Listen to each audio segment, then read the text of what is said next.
বেসটা করে ফেললাম। একটা 2 লেয়ারের কেক বানাবো বলে কাস্টমার অর্ডারে এসেছে। আমি ক্রিমটাকে আগে বেস করে নিয়েছি। ক্রিমটাকে এখন ক্রিমটা দিলে তারপরে শক্তভাবে আটকে যাবে। আমি ওখানে কেকটা রাখলাম, জল দিতে আছি। আর আস্তে আস্তে আমি ফিনিশিং দিচ্ছি। ফিনিশিং করে 2টা কেক আলাদা আলাদা করে রেখেছি, বড়টা আগে করে রেখেছি, ছোটোটা আবার বসে দিয়েছি বড়টার উপরে।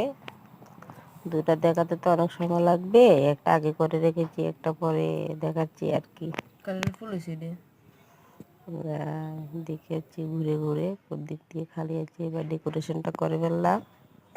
কিছু কিছু সব কিছু শেয়ার করতে পারলাম না। এক হাতে করা, এক হাতে মোবাইল ধরা, এক হাতে কেক বানানো। আস্তে আস্তে করছি ডেকোরেশন। কেমন লাগছে বলবে। এদিক থেকে পিঙ্ক দেখা যাবে কালার তো। অন্য ডিজাইন করতে পারতাম।